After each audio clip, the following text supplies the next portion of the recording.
Okay, welcome everyone in person and online. Hopefully you can hear me. I just want to say to the people online, we have captions at the bottom of your screen. If you don't want to look at the captions, just press the closed captions button and it will turn off.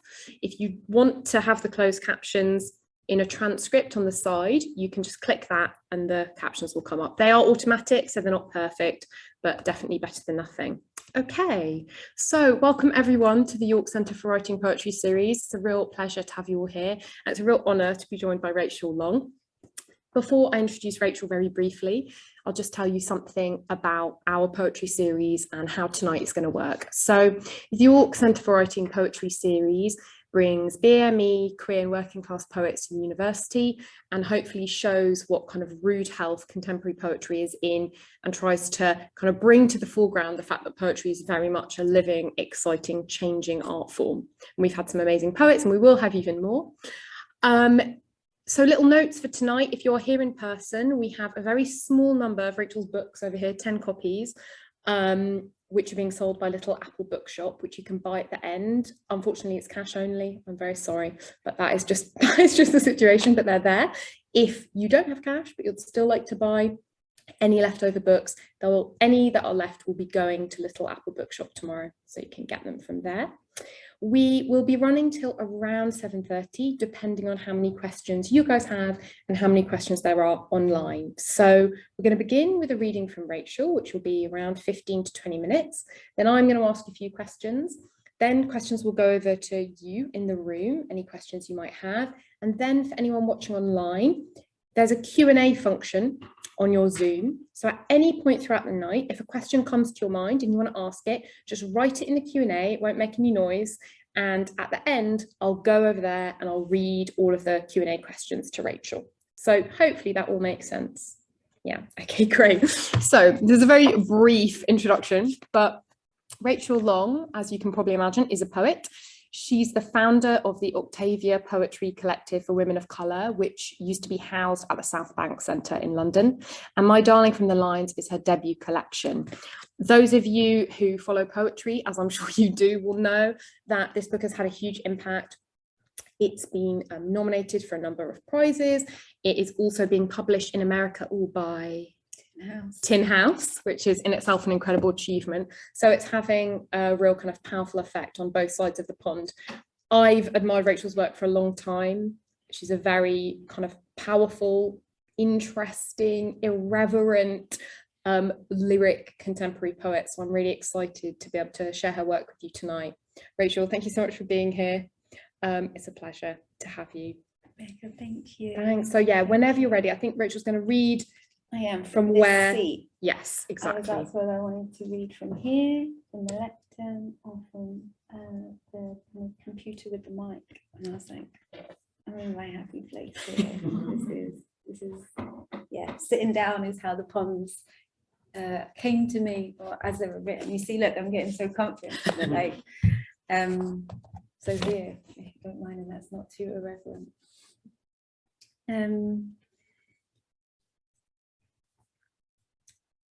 And thank you all for being here.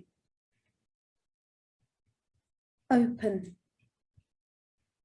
This morning, he told me I sleep with my mouth open and my hands in my hair. I say, what, like screaming? He says, no, like abandon.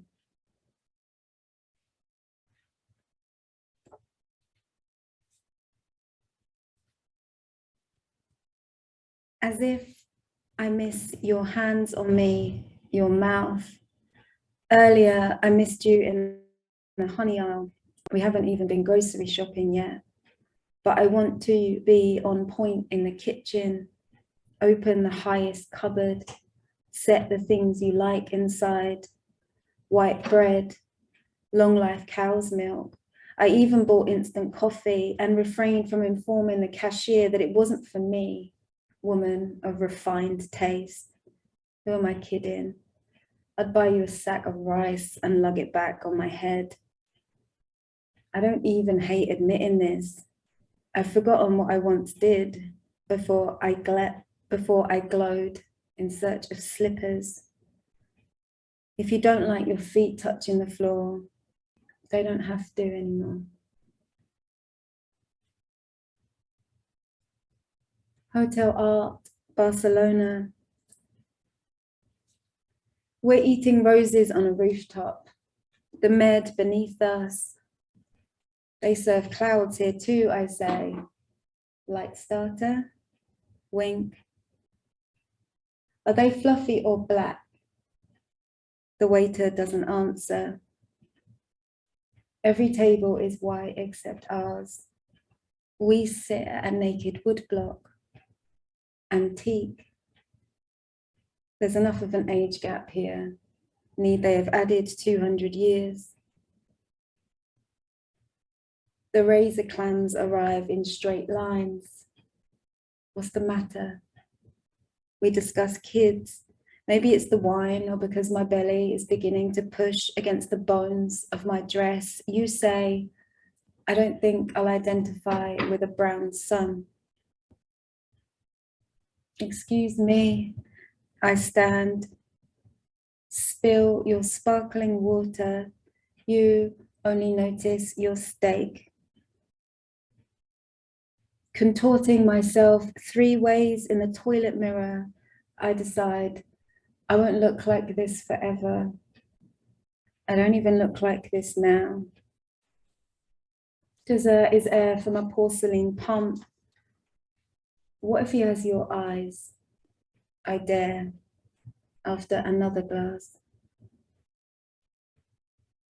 Back in our borrowed bathroom, I throw up rose foam, a blade of grass. Who says he isn't a daughter? I join you on the balcony. You hold me from behind, lean us over, count. We're as many stories up as our age gap. Why do you always have to? Shush. You lift my dress. I shoulder width my legs. Is love not this? Gripping a fence in the sky.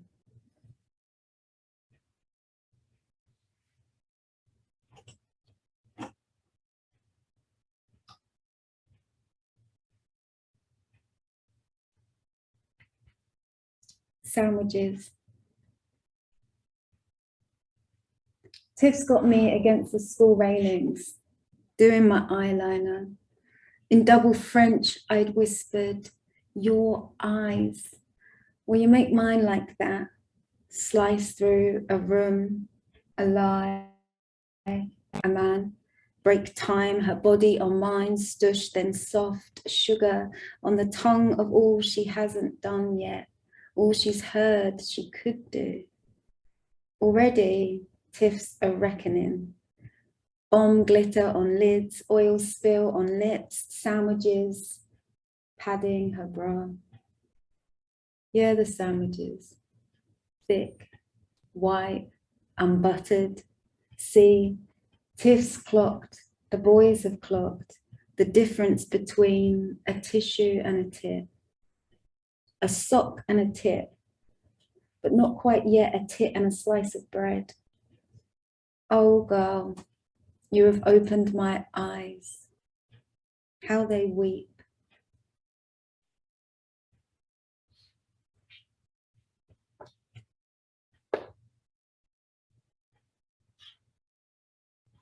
There's poems that are on the train, you're like, yeah, I'll read that, and you're like, fuck, I'm not gonna read that. Maybe I will, maybe there's a reason why there's a little piece of paper on that one, despite myself. The clean, the clean white bowl of it, the pile of it. Imagine eating all the snow you've ever wanted in one sitting, not even having to pay for it. The avocado of it, toast butter cascading your fingers, pink Prosecco. You'd be spaced out, clucking, grumpy, sexless. You'd die without this, clutching your ribs in the dark, one street from home, footsteps gathering. I know a place that is snow falling from the Artex ceiling into a room you will never return to. A promise, piling like cable knit. 4-ply, snow day snow. I know a place where the sad can't go, where it'll never have the right footwear. Here, you can throw it all in. Go on, baby, give it back to whence it came. Dispel 3 dinosaur dinners like forgiveness, like it never happened. Bile is the bottom, ground 0. There is no more after, no more. Girl, you can be new. Surrender it all into one bowl. This, your hollow.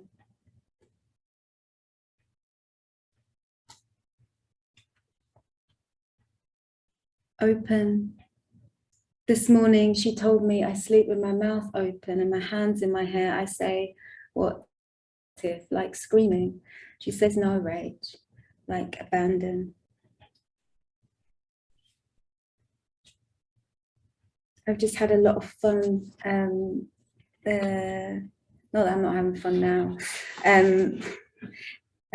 but with Janine and JT here at the front row, and we've been printing words and how tactile that experience was, and I'm still very much in it. And I think I'm now reading from here and just realizing how much the word open comes up, because that's one of the words that we were printing, and morning and baby. So there were the 3 words that but didn't have to be those 3, but they're ones that I must carry with me. But now I'm reading to you, with you. I'm thinking it's just an interesting process for us all as readers and as writers to think about like what words that we're carrying at any particular time, like on our person or in our person, kind of what words are like here. And I found it really helpful when I was putting this collection together and thinking about its title to literally do a tally chart of all the words that you use most in your work. Some that you might be really, you can cheat, you can put your whole book through the thing and then it'll tell you. But doing it longhand is, and I suppose that again, a more tactile experience. And some you'll be maybe, if you want to do it, like really surprised by, and some I don't, of course, like not the ands or the thes or the a's. Or maybe that's a really important one, and I shouldn't dismiss one word over the other. Who am I? Belly came up a lot in this book. Wolves, I seem to be preoccupied with, though I didn't know I was. I don't know why I'm setting you like homework. I should just shut up and read. But I found it a really, that experience amazing, which I'm very much in. And the one I just said. So now my task is to find a poem that doesn't have any of the above words in it. Important. I feel middle class when I'm in love. I think it's all the poached eggs on birdseed bread, staying up all night on Zoopla. Imagine waking under cottage beams, the laughter in a garden, kids. A little boy with gold hair keeps standing in my dreams. I read somewhere that it takes 300 years, about 13 generations, to change your social class. I think about this whilst having a fag I'm quitting, head against the doorbell. It's broken, but sometimes after my love has left for work, after his handheld shower and a pee in the gaffer taped loo, I hear this bell ringing and ringing.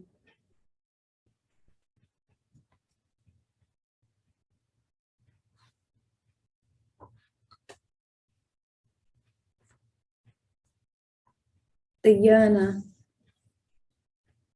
I stacked 3 pillows, made sure my head was heavy with wine, bills, yesterday's deadline, and I slept hard. I slept tight as cement on my left arm.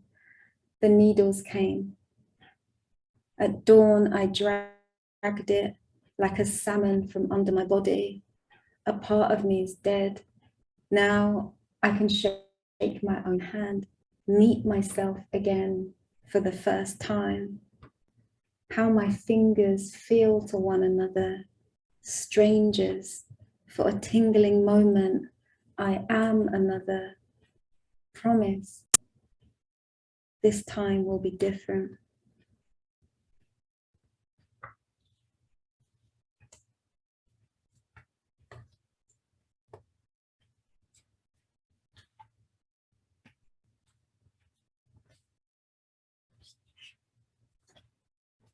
Thanksgiving. As if by accident I find my head washed up window side of his bed after all that fucking look. The sky's still pinned up. His nose is longer with his eyes shut. This whole time I've been holding, squeezing, wringing, folding, bending, nodding. Thank you, God, for giving me someone who makes me hold my breath.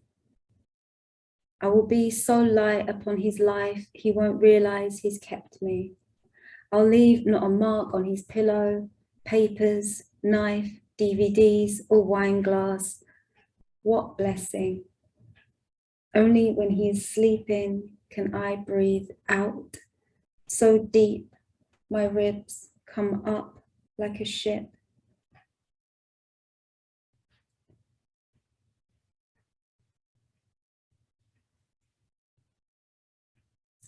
This poem does have the word baby in it. And like an actual, well, it's not baby, but I was using it today like as a term of endearment. So I fail at my own test. This is, yeah, the last poem I'll read this evening, and thank you for such a gorgeous audience, really. Self-portrait with baby. You don't even have a baby, haven't wanted one for a decade. You did, not to hold, but hold over them, the boys you loved and wanted to keep. You wanted a good glue, the most lasting, to render them unable to forget or delete you. Ew, those now men parking up, slamming doors, striding down your private path, as they will next Friday, and the one after another, to your cottage door, knocking on the stained glass, because they're still barbaric. You shudder, you must answer, pull your cardigan together, open your smart black door. Don't let them in. Don't let them all the way in, but they're close enough already. Up the step, on the welcome mat, trainer toe cap or arrowhead of a smart shoe over the skirting, on, touching your scrubbed up tiles. You pick the baby up from where she's been this whole time, on the bench, under the window. How could you have missed her? Curled, cute as a prawn in her pink brushed cotton, blurry face, real hands, a hat, as if she comes with a carrier, a seat for a car you don't have and can't drive. The baby is yours, you know it like hunger. Hi, he says to his watch, ostentatious as ever, then reaches out. I'll bring her back Monday. You're weak, but lift the carrier and hand her, your baby girl, over to him, or the other. They knock, one after the other, to collect and collect your babies, which they say are also theirs, your babies together. It's only fair. There were agreements you can't break, you mustn't break. So you hand them over and over and over the threshold, and she goes each time she goes. Thank you. Thank you.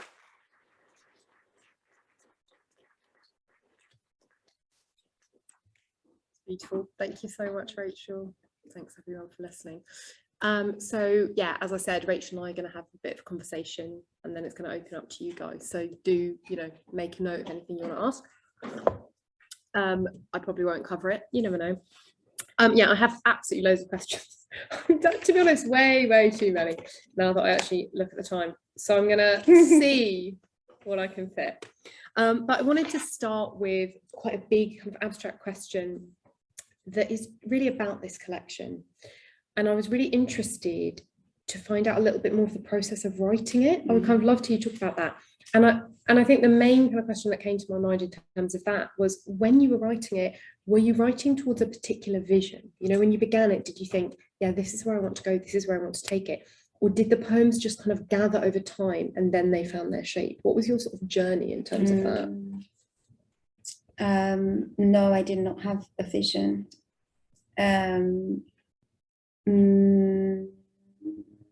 It was definitely a journey. I'd say in time, even though it's kind of reductive, I'd say that maybe between the oldest and the youngest poem in here, there's probably like 5 years difference. But then some of the newer ones are actually the oldest ones, just rewritten. Yeah. That I feel like I finally could get a hold of. So actually, are they the youngest? But there was no vision, and for a long time they weren't even collecting, they weren't even gathering together. They did not want to hang out.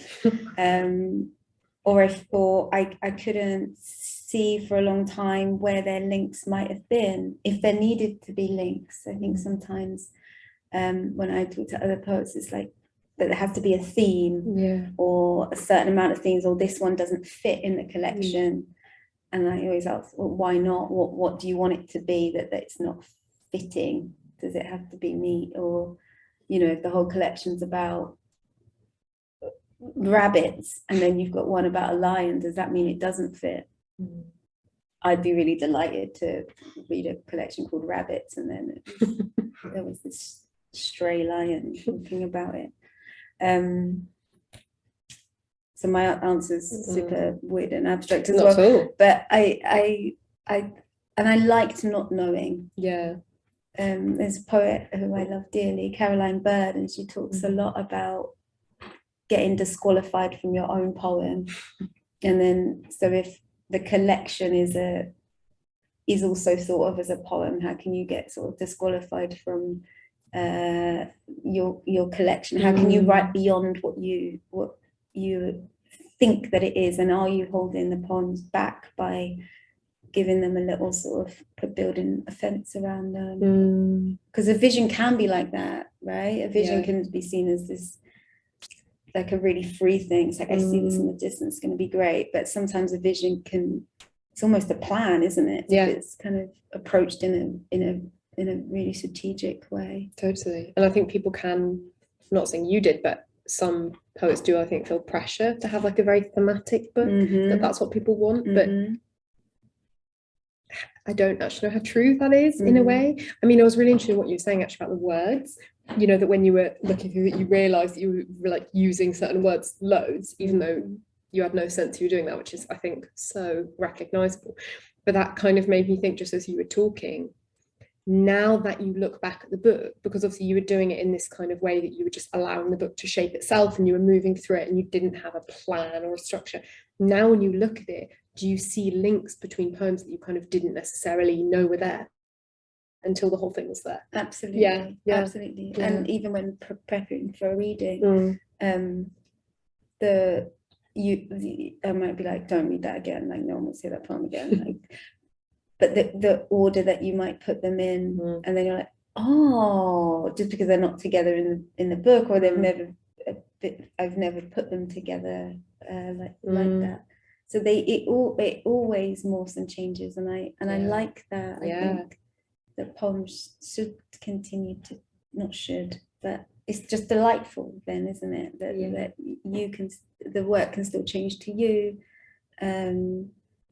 because you're still a bit like, you're your own things, and no, that totally makes sense. But I really like the idea that you as a poet, because you're reading different poems in different times and you're reading them in different orders, that it gets regenerated for you. Because obviously that's actually reproducing the reader's experience, because obviously some people read from beginning to end, some don't. Even if you read from beginning to end, you go back to poetry books in a way that you perhaps wouldn't with a novel, you know, because you'll see, oh, this favorite poem or something will remind you of it, and you'll go back to it. That's the living book. So it's nice. I never kind of thought of it like that the poet can actually re-tap into that orally by sharing the book as well, which I think is really nice. We talk about it with writing, right? Like leave it in a drawer, don't look at it, and then come back for like, so you can edit it. Right. But yeah, no, you're making me think, and like that's also like can be the reading experience too. Yeah, and that you start to realize what poems really resonate with people that might surprise you as well, or whatever. So something else that I kind of wanted to ask you about, and in a way trying to ask this in a summed up quick way is difficult, because I feel like it kind of is the central thing that's going on in the book. But one of the many, many things that I found striking about this book is the way that you really closely connect these really kind of powerful explorations of like political, social questions, whether that's kind of oppressions of race, class, gender, with these really intensely kind of personal, intimate moments as well, and that they kind of live alongside each other. So an example, you read from Portent, and there's that line where you say, I read somewhere that it takes 300 years, about 13 generations to change your social class. And so you have that unbelievably kind of impactful statistic amongst this, what feels anyway, like a very personal, very specific kind of intense moment. And I think the fact that that sits alongside this sort of intensely lived moment is what really makes it kind of hit home for the reader. And I was just wondering whether that kind of zooming in and out between something very big and something very intimate and lived and material, is that a kind of deliberate practice that you've developed in terms of writing, or is that something that just kind of comes out of your writing practice? Is that something you kind of learned from a specific place or built from a specific place, or is that, I mean, what is natural, but is that something that comes naturally, so it seems to you? Does that even make sense as a question? It does, and it's a really good one, Becca. I think that is the only poem in the collection that I do that, like I say the word class, or and there's no poem that's like says race or racism or like gender, like head on. And usually I because I wouldn't, I don't think, I don't like when things are sort of, it's an abstract, isn't it? And I think that our work as poets is to break down the abstract into the concrete, like what is it, and what is it in its most granular, most intimate form. So like the micro. I don't know why I did that in that poem, but I find it also interesting that people told me what they thought the book was about. Like it's a book about race and like a young London woman's experience of, and I was like, is it? Yeah, okay. But again, like that's the reading. But I'm not, for example, Hotel Art, for example, that I read from the table, and I don't identify with brown sun, which is apparently personal, and I didn't think at the time racism, you know, like, because that's just kind of not how I think in terms of those situations. I'm just like, okay, I'm gonna go to the bathroom now. That's how it most truly plays out to me. So it's no mistake then that the poems do that, or most of the poems, apart from the one you pointed out. That was actually kind of a weird example in some ways. It's the most stark example. Yeah, I don't know, I did it there. But I suppose what's funny is, even though that's a very stark moment where you kind of come out of poet voice into this like statistic, at the same time, because it doesn't, you know, because it's not like, here's an extract, here's the, you know, website I found it on, or it still remains in that kind of way that you're describing, where something kind of comes into one's experience and it's there and it flickers away and it reflects on other things, just like what you're describing in terms of when an experience happens to you, you're not thinking like, where does this fit in like representations of my cultural position as a woman living in this particular time, this particular heritage? And of course, because you're living life. Yeah. And I think, but that is exactly what this collection does. And I kind of think it's interesting what you're saying. It's a poetic act to approach issues like that from the inside, because they're lived from the inside. They're not lived from the outside. It's only, as you say, people looking at the book, trying to sum it up or trying to see like, what is this book about, which is obviously difficult with any book, especially a book of poetry, that they fall into those categories. It doesn't mean, obviously, I'm not saying those things aren't in there, but like you say, they're in there in a lived way. They're not in there in a like, I have a mission to express. Like it makes me think, you know, if you guys have read the book, but there's a, you know, amazing poem, Helena, with, you know, thinking about just the poem reflects on like many things, including sort of sexual assault.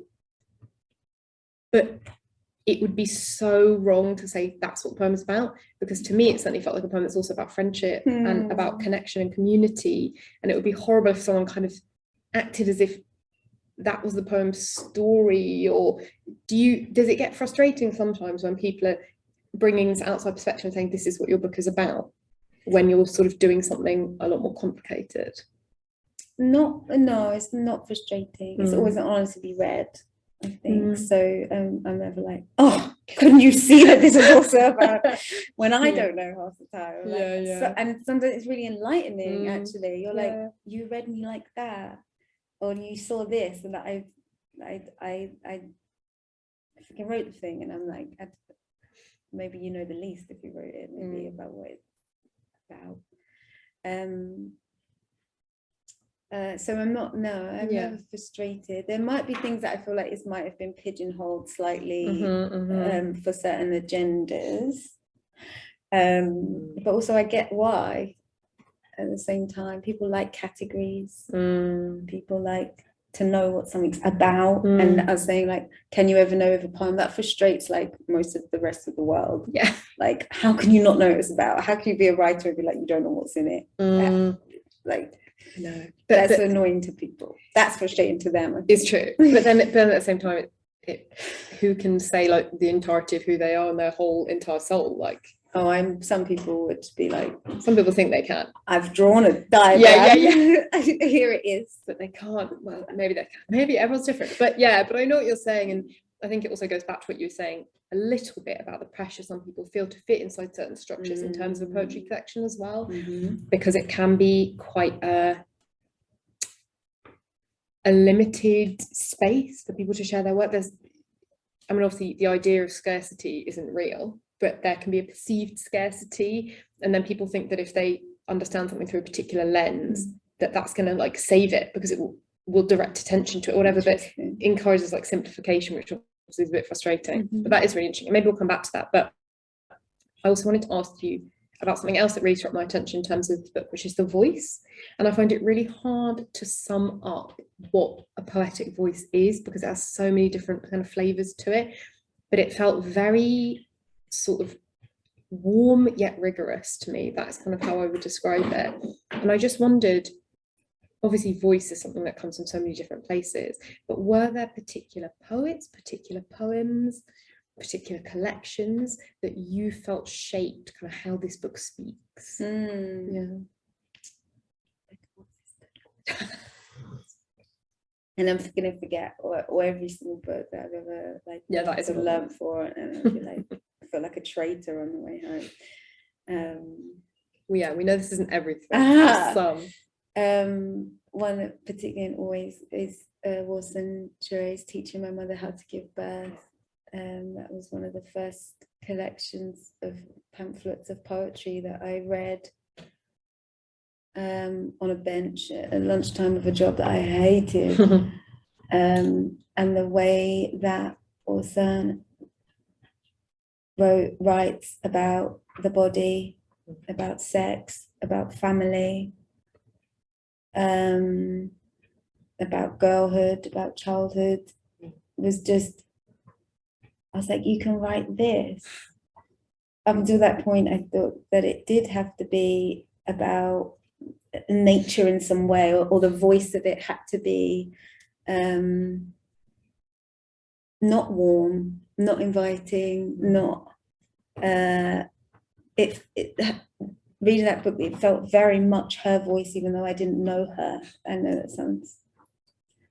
And then I did a workshop with her a couple of years later with the Arvin Foundation, and we were talking about poetry and performance, and like I said at the beginning, like, this is my happy space, and she gave me permission to kind of do that in many ways, not only in the writing area, but also in your body, even when performing. Like, I don't even like the words. I'm like, I feel like I have to be more like this, which I'm not, and it would be really just cringy for everybody. But it's just like, just if you want to sit, and this was at a time where also, like, the whole kind of page versus stage thing was being staged, like even the verses in the middle, as if it was some kind of battle. So that if you were performing, then you'd have to memorize your poem. I remember someone saying to me once, like, you know your phonograph off by heart, don't you? You should know your poem off by heart. I was like, wow, yeah. And I didn't know my phone number, I think, at the time. But yeah, to have your body as comfortable as possible for you at any particular time, and also in the way in which you read the poems, the way you communicate them to other people. She was like, who do you love talking to more than anyone else? And I was like, my best friend, Tiff. And she was like, all right, read the poem now as if you're talking to Tiff. And it was just completely different. It completely changed, like, how I felt that I even could communicate my work. So there's always other outside pressures as well that we kind of grow up or write up within, that can make it difficult to find your voice, which I know is also one of those terms. You already have it. It's probably the way in which you're most comfortable. Even if that's mumbling in a corner, you could turn that into like a brilliant performance piece. You know, like, what happens when you do mumble the poem in a corner just to yourself?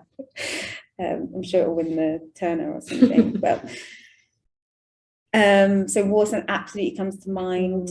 Sharon Olds as well. You said warmth. I really like that word. Yeah, freaking Olds is warm and rigorous. Definitely. Oh my gosh. I can feel her in this book, and Warson. Oh, I can feel both of them in here. Yeah.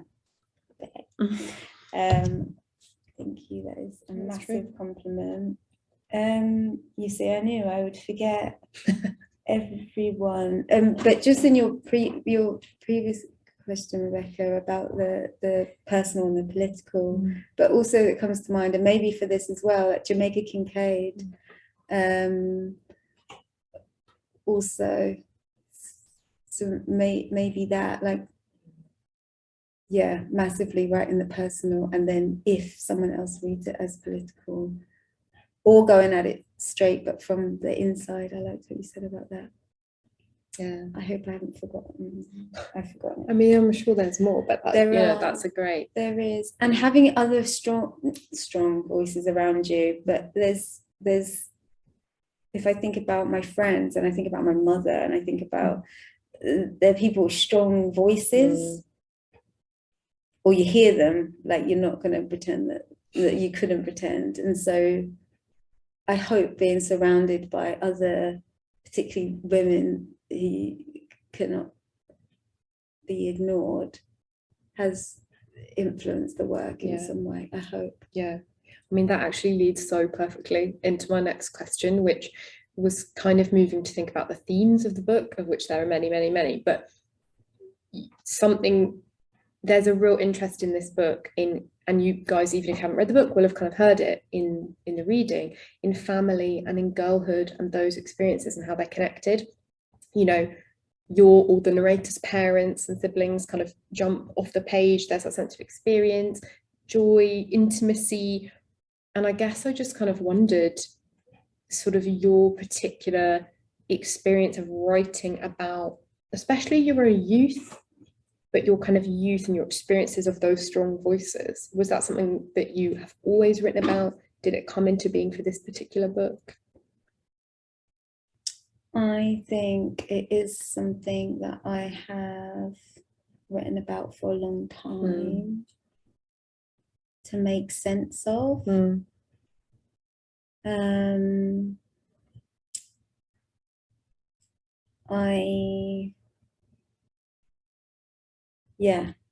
Yes, basically that's going to be my shortest. Yeah, that's totally fine. Answer. Yeah. Yes. Yeah. Just part of your life that's flowing into it and thinking about it. Yeah, kind of makes sense. Yeah, and that's not to say there's not like massive like exaggerations or departure from the truth. What is the truth anyway? My sister and my real sister and I meant as in a real person. I don't differentiate between can have exactly this. We grew up in the same house. We can have we could have two different sets of parents. In some memories, it sounds like we do. And so what then gets rendered on the page, I don't think any of my family might be like, oh, that's me. I can really see that, or that feels really true. I don't think so. And I think that's good, because again, that's another thing that we talk a lot about poets. Like, is there some kind of is it am I a bad person or a bad poet for writing down these experiences, or am I compromising relationships in my writing of this? Only you can decide that, and most of the time they won't recognize themselves anyway. Absolutely. And also I guess it falls into what we've been talking about before, which is that balance as well, where often people just assume that if there's anything that feels intimate, that everything is real, that everything personal is true. And that's really complicated as well, because I think anyone reading this would assume it has a relationship to truth, because I think the strong voices that you mentioned, they're so alive. Like, you would just read this and be like, yeah, this affection and this, it's real, but real meaning what? As you say, your memory of your youth is different to your sister's, to whoever else's, or whatever. And is that how do you kind of navigate that when a book is out in the world, that people feel that everything on the page in poetry is truth? Is that something that you even think about, or do you just kind of ignore it as an issue? Truth as in a concept that I've never really just because of the way memory works, especially my memory. My God, it's so bad. It's probably why I have to write things down. And it just morphs and changes, and some things can be more dream, or you can wake up and then you'll be like, that happened, but it didn't. It was, or it did. I don't, So truth is never something that I've been ever. It's never been a fixed state of being for me, and it is difficult when you are writing that people do think that it's all you, because sometimes I also feel that when I've written something, it's gone now, or it's there now, or it's safe now. Janine and I were talking about this earlier, just like sometimes you get a like, are you okay, babe, about poems, and it's like, it's really patronizing, actually. So I've started to be like, what do you do? Like, I've started, and it's taken a long time, but just to push back as much as I feel comfortable, to push back on that and to challenge those notions that because something is or feels intimate, why are we not talking about the craft more? How do you make it that intimate that it feels like I know you and I know your sister? You don't. You know, like that's craft. Like, let's talk about that. But like, a lot of people want to be like, just talk about how in what, and it's not that it can't be personal, people not wanting to know about that necessarily. It's like almost it's just like you wrote your diary, and I think that kind of gets a bit kind of grates a little bit. And I often quote Sharon Olds, who gets this a lot and has for her career, and she pushes back on the term confessional poet, which she does get called a lot. And she says no. In a 2008 interview with The Guardian, she said it's apparently personal. And I love that, and I hold on to that, and that's some of my pushback. It's apparently personal, and we're changing all the time as people as well. So what was me, or what was you 5-10 years ago, it might not be you anymore? Or what does you-ness mean? It's like the truth, right? And I do think there's a stronger expectation on female Women, but absolutely. you know, Absolutely. Sharon's a great example of someone who is like beloved for that rawness, but at the same time people think it gives them like an ownership of her work, that they know her life. But they don't, obviously. And I can completely imagine that people also bringing a similar thing, because partly because it comes from a good place, because your work feels very alive, it feels very connected to life, but that doesn't mean, as you say, that it's true. And also, even if it is or isn't, like, obviously that's not the interesting question. The only thing, but I know, but it makes sense that you're saying it's patronizing, because if it was part of your diary, why would you be publishing it in a book of poetry? Like, it's a strange, but I think it also can be to do with like an impoverishment of the language that we even have to talk about poetry. Absolutely. Which is so problematic. And the craft thing you say makes total sense, because that is how the experience has been given to the reader. It's your craft. It may have come from something real, maybe, but it's only having that effect because of craft, not because of what happens. Things happen to people all the time. It doesn't have that impact.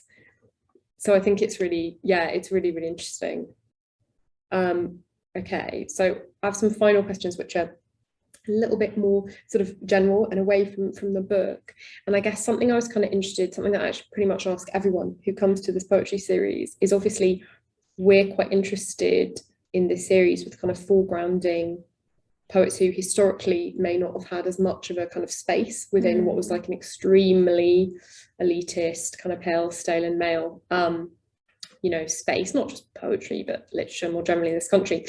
And I guess I'm interested in your perspective on whether you think the opportunities for a wider range of different voices have improved, are improving within poetry in the UK specifically, but also what you see as the kind of stumbling blocks still are for having a sort of genuinely kind of diverse, I mean, in every way, sort of representation of all the different types of people that live in the UK in poetry. Whether, like, what do you think that there are particular things within the publishing industry, within universities, that you feel like, I wish that was happening? Just curious to kind of get your thoughts on that, really, because I think we feel like a lot of change has happened, and maybe it has, but there's also so much still to be done. That's huge. That's a pretty big question. It's huge. Can focus in on whatever it's a bit interesting to you. But maybe what's been a positive change that you maybe have seen throughout your career, if there has been one, and what's something that still kind of snags on you and frustrates you, not necessarily in terms of your own career, but just in publishing in general? It's a really good question. I feel like I think about it all the time, but I don't in this very moment. It's so big. It's huge. But I suppose the thing that most comes to mind is two things. As none of us have lived over like two lifetimes or two generations. I suppose you can live two. Can you live two generations? No, you can only live your own, right? But so these from talking to all the poets who have kind of feel like they saw, so say if we talk about like race and poetry, like they feel like from lots of conversations and writing that they've published, that this happened before, this kind of like real sense of like change and hope for the future. Like this happened in like the kind of mid to late 90s, multiculturalism, like new waves of Caribbean poetry particularly, and things like that. And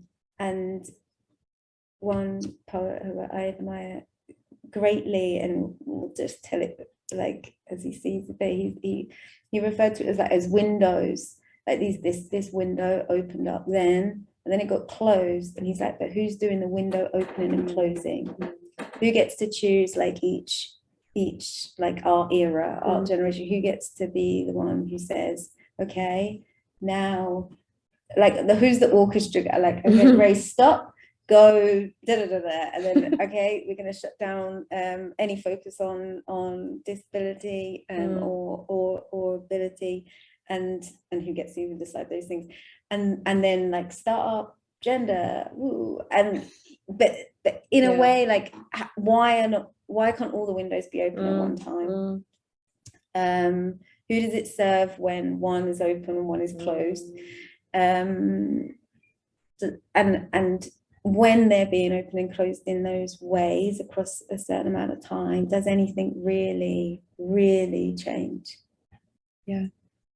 So that really does. And I like, that's such a strong metaphor, the different windows being open and closed, and it just can't, this isn't really, but it really makes you think about the kind of issues that we have in British poetry, in terms of, think about prizes. Okay, there's an increase of diversity in who's winning prizes, poets of colour winning prizes, but often they're American, they've already been lauded in America, the window's already been opened by someone else, so it's super easy to just open the window. Doesn't mean they're not incredible poets, but it takes more effort to open the window in your own, and actually have to use your mind and use your brain and connect to what's actually out there, rather than something that's been pre-approved. And you can, this, as you say, why can't all the windows be open rather than just a few? And I think it's very stultifying. It's kind of what you're describing. And there'll still be lots of mumblings over the fact that so and so only won such and such a prize because of their tick list. Oh God, yeah. That's something that I hate, and I think comes into this in some way. So that suggests that there is someone who should win prizes, right, rather than that it's just an extremely, everyone responds to things differently, there's no right answer. Obviously it's just what certain people care about. Of course. I'm gonna finish up soon with my questions. I think my final two questions. The first one is there anything that you're working on right now that you'd feel comfortable telling us about? No. Fine. Zoom. Okay, that question is deleted. Not in it, sorry. Yeah, that is completely fine. In a way that I will be excited to talk about in 10 years. In 10 years. Can't wait. No, I'm joking. Yeah. Well, whenever I might not be joking. See, that's why I just said no, because you don't want to go there. That's completely fine. So the final question is just, I always find it so interesting to ask people, what poets do you think we should be reading right now? Who are you really loving? Doesn't even have to be contemporary, but who's exciting you right now? Who is exciting? I have the massive privilege of working with poets who don't have they haven't published yet. So I feel like I get excited really early about someone's career, and being able to see that. Janine Bradbury being one here, Sophia Giorgio. I love her work so much. Diego Odebanjo, his work is super exciting. Who else? Again, what a traitor I am. It's a pretty good list. My memory is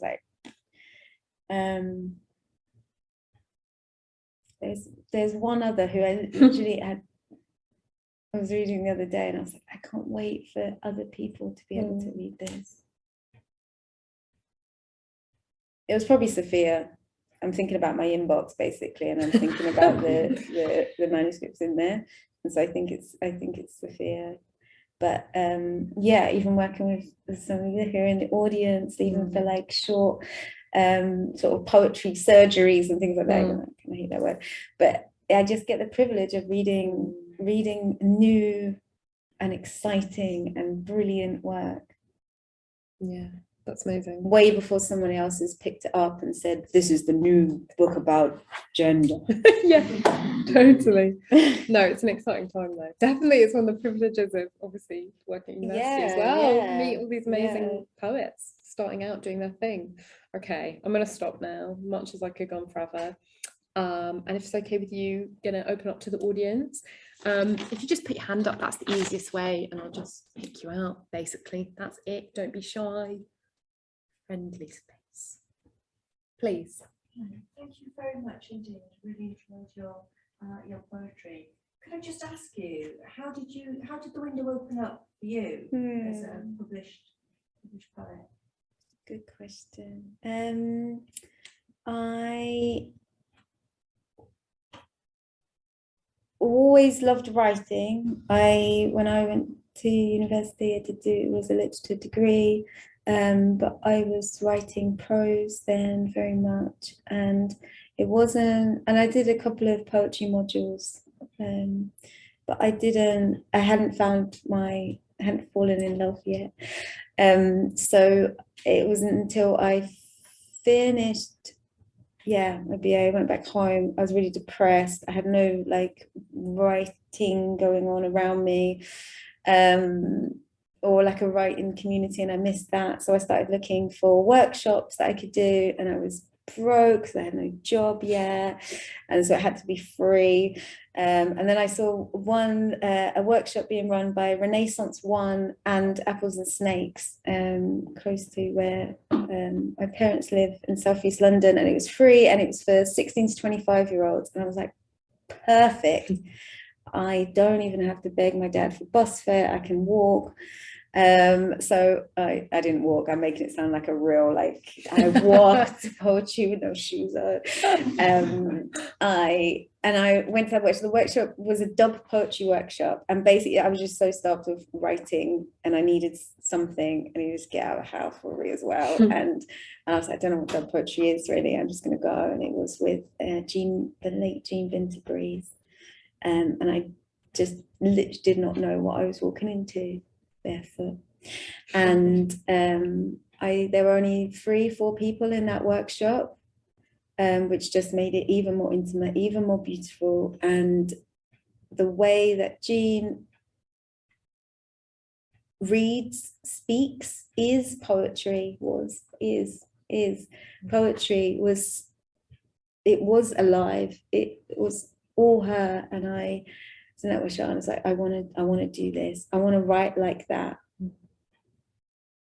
I want to be able to try to embody a poem the way that Jean has communicated poetry in that workshop. And that's what I think, like I try to do, I mean, unconsciously.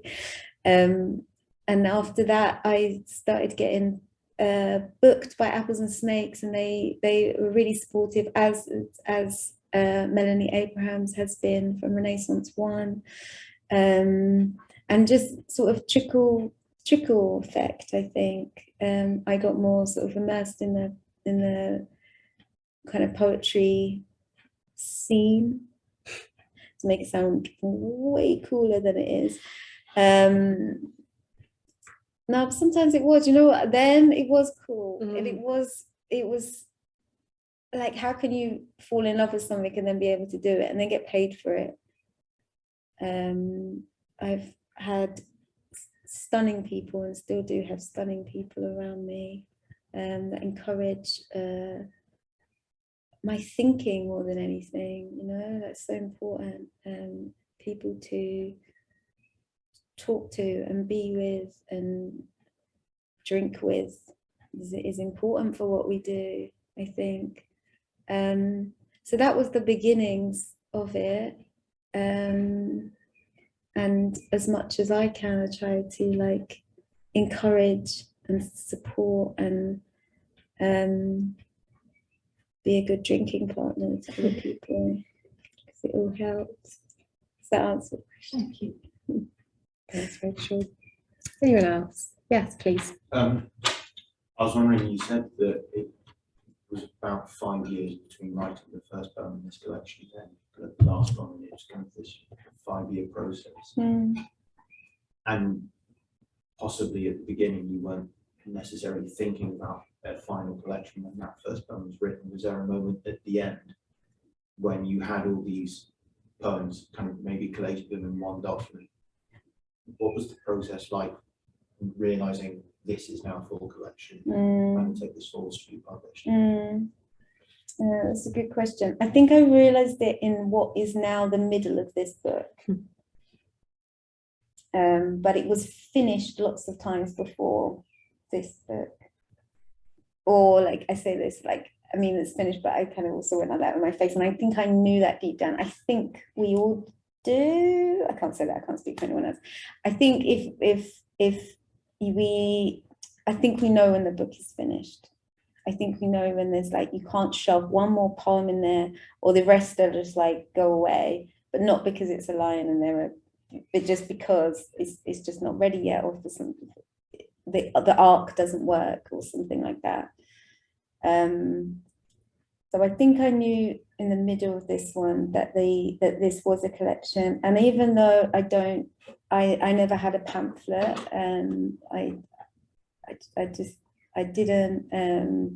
I wanted to sort of wait, and the project felt bigger. It did feel like a full collection, so I didn't want to sort of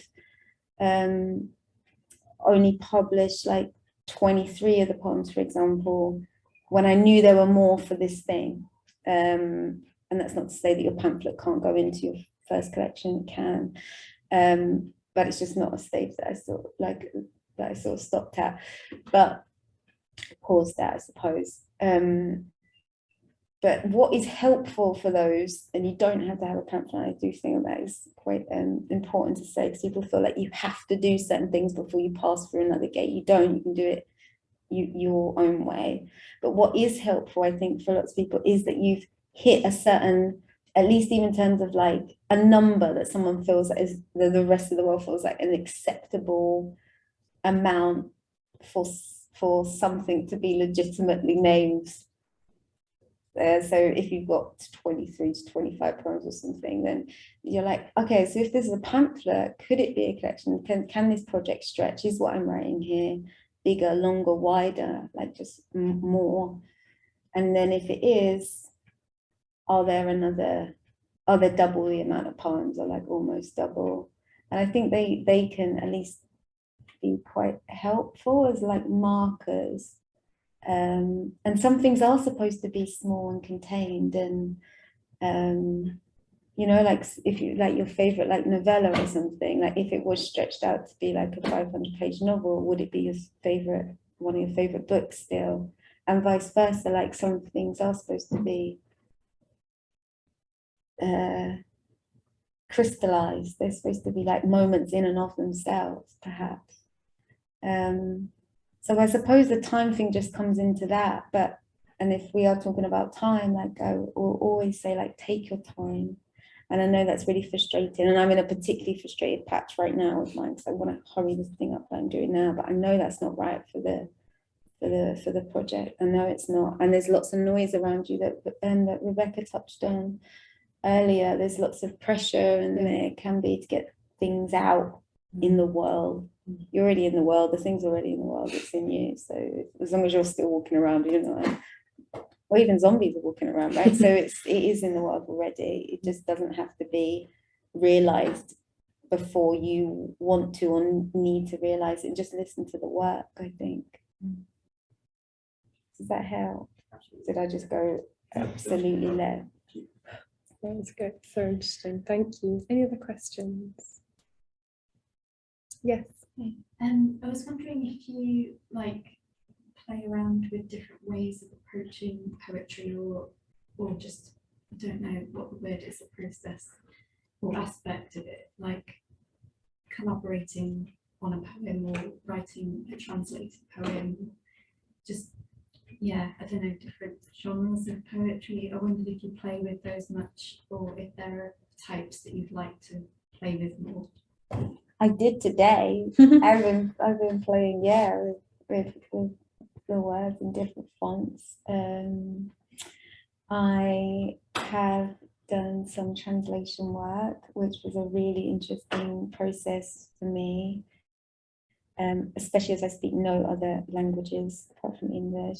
So being so working from the literals, which also felt at times like the whispering game, and also like being in somebody else's room, and wanting to, like, your job is to like arrange the things in a way in which you can understand and can be communicated to someone else, but also you want to be really respectful because it's someone else's house, it's someone else's room, it's not your poem, it's not your.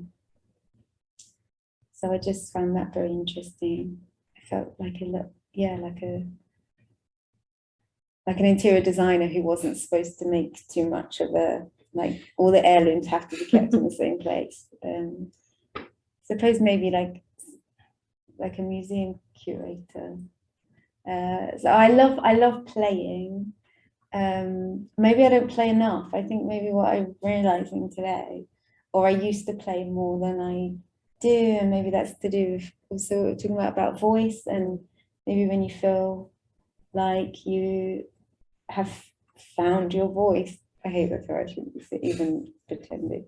Or when you feel comfortable in a particular space, maybe I think I'm realizing that I need to come out of that, if I've used the word room for some reason now. So I need to come out of that room and then start being uncomfortable again so I can start playing more. So thank you. Because of your question, I will actively go about playing more with my work. Do you? A little bit. In what ways? Well, in collaborating and translating, which is why I thought of those. Yeah. I don't know about that. I was always that kid who's like, it's group work time, and I was like, oh, I can do this better by myself. And then you have to work with someone and give you a bad mark. It was just so, Yeah, I know, that's me as well. It's terrible. It's really terrible. Doing collaborations where it's like, you do your bit, then I'll do my bit. Yeah? Yeah. We're collaborating. It's incredible. Yeah. Oh dear. That doesn't mean it's bad. It doesn't. It's amazing if you can do it. Any other questions? Yes. Well, firstly, thank you. It was such a joy to hear you read them aloud, and I've read it and I love the book. I've read it several times. But hearing you read them, I was really picking up on the musicality and the rhythm and the like internal rhyme, and it did make me wonder about your editing process, because you have this like lovely natural voice. It kind of, you almost get this impression you just wrote this poem, but I'm sure that's not true. I'm sure there's a whole process going on there. Yeah. How does it work for you? Thank you. Editing, like editing, drafting. How does it work for me? I feel like it's like the writing to me more and more. Like I don't know the stages of it because I'm in it.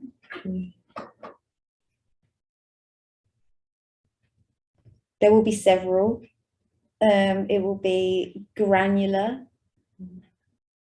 by about the second time. I used to think of them as like washes, like putting the poem in the wash and seeing if it could hold, if it was like a good quality enough cardigan, you know, to hold.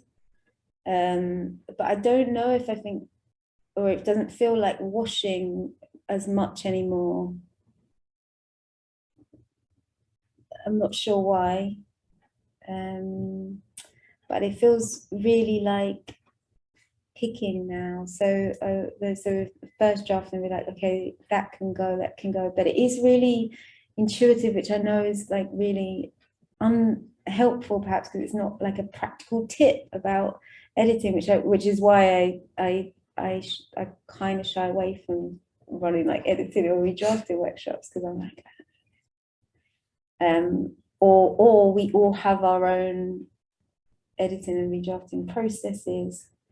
And I keep saying redrafting and editing because I do think they're different, and I think that the word editing can just mean about taking things out, when actually, like Sylvia Karen Bird, get disqualified for your own poem. It could be like running with it, and like another thing she says, like don't slow down, speed up. And like what happens when you start really running with it? Does it become another creature? This is not going to be that helpful, but I think maybe as what we were saying about the apparently personal, like, thank you for that, and music doesn't happen in a diary, you know, unless, and some people do have a really, really just great internal musicality. I don't, can't speak any other languages, can't play an instrument, very bad. But there's just being with the words, like being with the work, and also thinking of like how would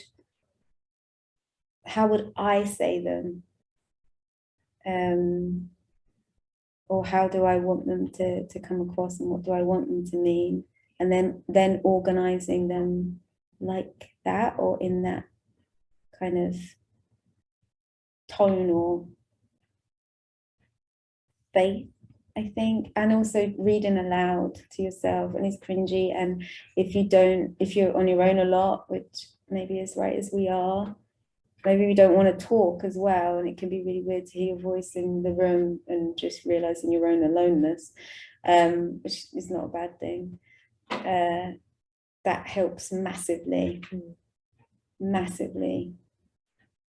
for editing and redrafting, I think. That's really interesting. Thank you. I love the idea that, yeah, editing, redrafting, it's not always about taking out.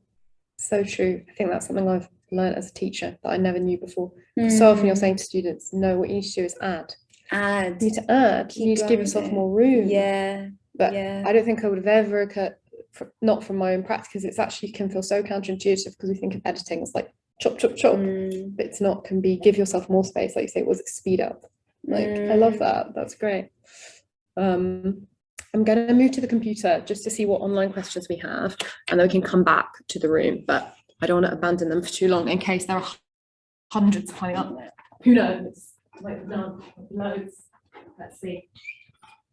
Okay, there's none. That's fine. I just hope it's working. This is a problem. I have no way of communicating with our lovely online friends. So lovely online friends, if you're there, if you can hear me, please write some questions. But write some questions, because we'd love to hear your questions. But are there any other questions in the room? Everyone's out questioned. Yeah, I probably dominated and a lot with the I give really long answers. Really so, good. So they're like, oh, no, thorough. don't even ask one, and then you won't get like. Not at all. We did, yes, let's start with Janine and then we'll go, yeah. We've got time. I want to ask you about the reception of your book across the pond, which I hadn't thought about until Rebecca mentioned it, and I suddenly thought, yeah, I'm really interested in the ways in which the themes of your book would be read by a different audience who have, or may not have, different takes on some of those big thematic topics that you tap into or move around.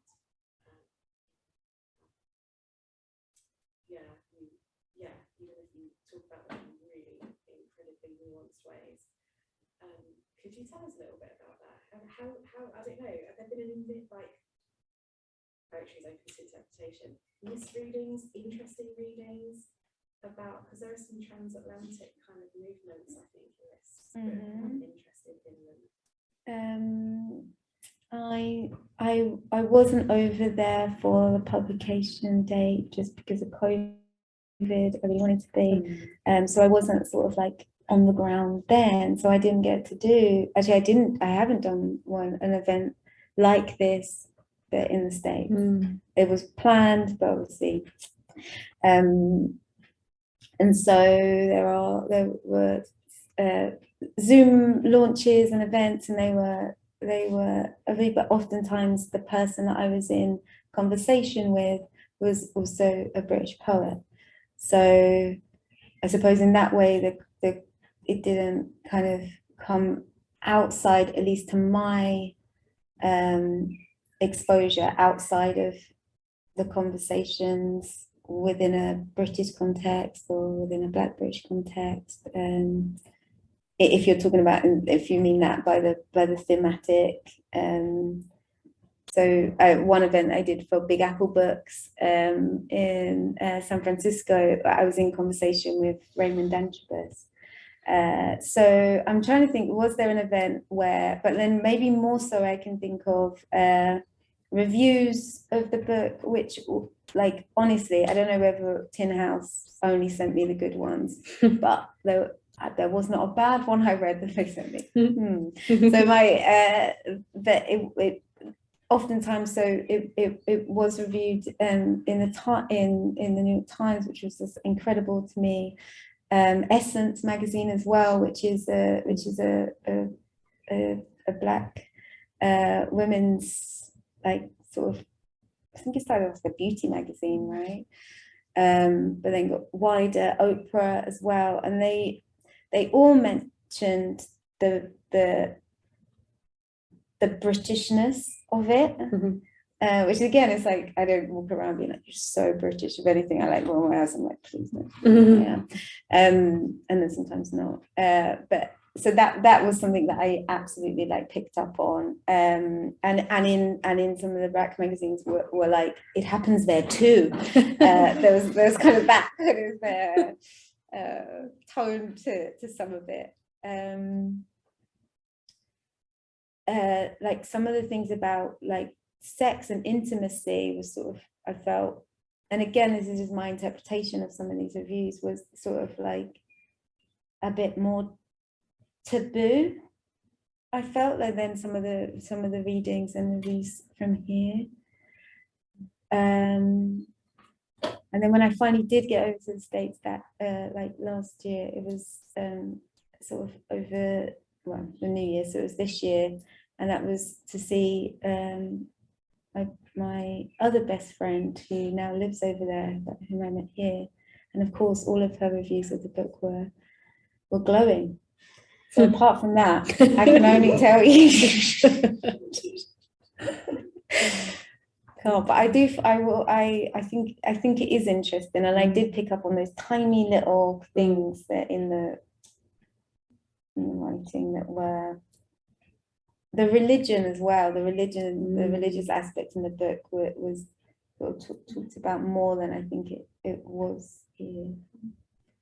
But again, you ask such good questions that I'm going to be thinking about these. But this is what I like about being in conversation. Thank you. Yeah, okay. You are so welcome. Thank you for being here. I was just wondering about your sort of practice of it. Like, do you spend like a week kind of flowing with writing, like going back to it like each day, or do you just sort of write it all at once, or is it totally different depending on what comes to you, or is it almost like you get an idea and you plan how, or is it just a really good flow that you find yourself? None of the above. No, it's a good. It changes. It's changed. It's massively changed for me. I'm in a state right now of, I think, possession. That's what it feels like. It feels hot. It feels really horrible. But not in a way that doesn't excite me, and that's why I keep having to go back. But I keep dragging myself back and being like, oh. But then I am also walking quickly from the shop to get all my supplies to then not go out, so I can just be with this thing. But that it's never felt like that before. And that's not to say that I wasn't like in deep states of writing, but I just haven't felt like this before. So I'm in a new weird space with the thing that I'm writing right now, and it might change again. But the more the longer amount of time I write for, see, I'm losing my words now. I'm exhausted. Rebecca, you're exhausted. The longer I write for, the more I realize that these things are subject to change, and one thing is not more writerly than another. There's no process that's better for one writer to the next, and I don't think, and only you'll know it, and for you, and then just that we can be open to the change, and sometimes you won't even notice you're in a new phase or a new habit. So the more time I write for, the more I allow myself to have long breaks if I want them and I need them, really long breaks. And again, I kind of grew up with this tenet that if you're not writing every day, then you're not a writer, or you're only a writer if you're writing Like, you're only human being if you're feeling human. Like, what does that mean? It doesn't, it's so ridiculous. But I believed that for such a long time. And if that's what works for you, if going to your notebook or your laptop every day, and even if you haven't got anything that you want to write, you just sit there and that works for you, and then finally something comes, then fine. If you want to do like what they used to call on my MA a Conrad, which is I write 2,000 words every day to get that novel done. That makes me do this. But like, if that's the process, then that's fine. I can, and they're like, write it even if it's bad and you know it's bad, just let it come out. I suppose maybe we would call that would be a version of free writing, I suppose. But I still want to only do it when I want to do it. That's the process. That's great. Thank you so much. Just going to quickly check the computer. Ooh, just going to check the computer one more time for not everything over. It's a very slick process. Oh, little question. Actually, multiple. Thank you, online fans. Okay. One is actually just saying, really happy to be able to attend. Thank you. Okay. Yeah, so there's a question here from one of our brilliant former students saying, do you bounce your poetry off other writers before it reaches a final stage? Workshopping or something similar? Do you have like a trusty inner circle of people you go to when you might need advice or direction with the poems?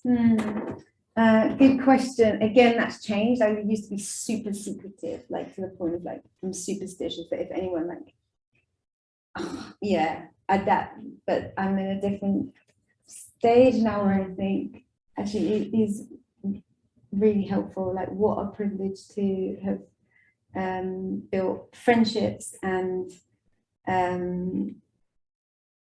just connections with people whose work you admire and respect and love, and you can learn so much from it. Why wouldn't and how would this not also benefit the work, and also me as a poet being within a certain kind of community?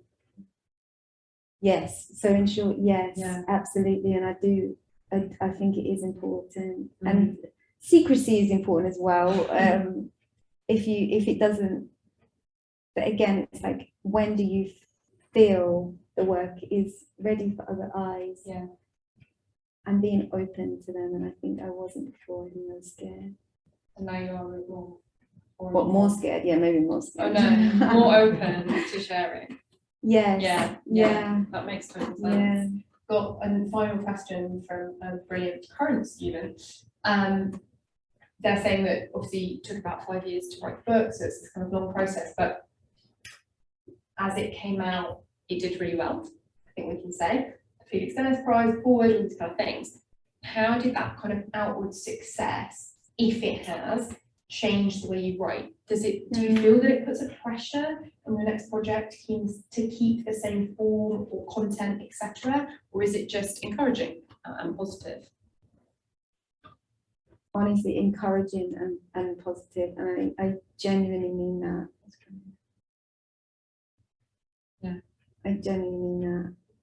The only pressure it would be that I put on myself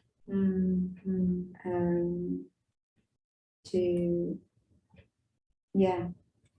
No, I don't. It sounds even more ungrateful. Like, those things, they matter, but not when you're just there with the work. Yeah, it doesn't. Yeah, that's really, really interesting. I think that's exactly kind of what they want here.